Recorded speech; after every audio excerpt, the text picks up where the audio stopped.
রাধে রাধে। ওম নমো ভগবতে বাসুদেবায়। ওম নমো ভগবতে বাসুদেবায়। ওম নমো ভগবতে বাসুদেবায়। শ্রীমদ্ ভাগবত চতুর্থ স্কন্দ পুষণম দশম অধ্যায়। যক্ষদের সঙ্গে ধ্রুব মহারাজের যুদ্ধ। শ্লোক 21। অপুষ্যমানস তদাত তাইনম মহামৃদে কঞ্চন মানব উত্তম পুরীম দিদৃক্ষণ অপি নাবিসদৃশাম ন ময়ীনাম বেদ চিকীর্ষিতম জনঃ। অনুবাদ। নরশ্রেষ্ঠ ধ্রুব মহারাজ তখন দেখলেন যে সেই বিশাল যুদ্ধক্ষেত্রে একটিও সশস্ত্র শত্রুসৈন্য দণ্ডায়মান নেই।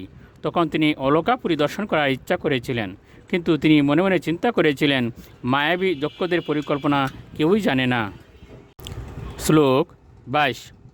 ইতি ব্রুবংশ চিত্ররত সারথিম যত্ত পরেশাম প্রতি যুগ সংকিত সুশ্রাব শব্দম জলদেরি বেরিতম নবশত দিক্ষু রজ অন্য দৃশ্যত।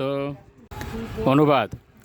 ইতিমধ্যে ধ্রুব মহারাজ যখন মায়াবী শত্রুদের পূর্ণ আক্রমণের আশঙ্কা করে তার সারথীর সঙ্গে কথা বলছিলেন, তখন তারা এক প্রচণ্ড শব্দ শুনতে পেলেন, যেন সমগ্র সমুদ্র সেখানে এসে পড়েছে, এবং তারা দেখলেন যে প্রচণ্ড বায়ুবেগে চতুর্দিকে ধূলিরাশি সমুত্থিত হচ্ছে। শ্লোক 23। শনেনাচ্ছাদিতম ভূম গণানিকেন সর্বত বিস্ফুরত্বরিতা দিক্ষু ত্রাসয়স্তন ইত নুনা। অনুবাদ। কণিকের মধ্যে আকাশ ঘন মেঘমণ্ডলের দ্বারা আচ্ছন্ন হলো, প্রচণ্ড শব্দে বজ্রপাত হতে লাগলো, বিদ্যুৎ চমকাতে লাগলো, এবং সেই সঙ্গে প্রবলভাবে বৃষ্টি পড়তে শুরু করলো। শ্লোক 24।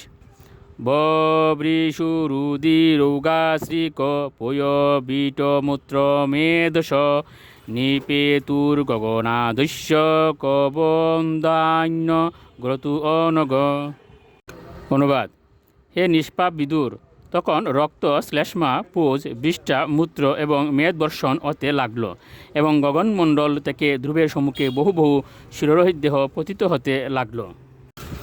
শ্লোক 25।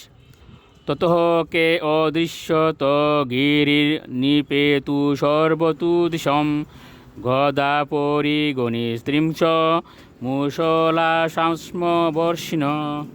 অনুবাদ। তারপর আকাশে একটি বিশাল পর্বত দৃষ্ট হলো, এবং তা থেকে চতুর্দিকে প্রস্তরবৃষ্টি এবং সেই সঙ্গে গদা, পরিগ, নিস্ত্রিংশ ও মুসল ইত্যাদি পতিত হতে লাগলো। রাধে রাধে।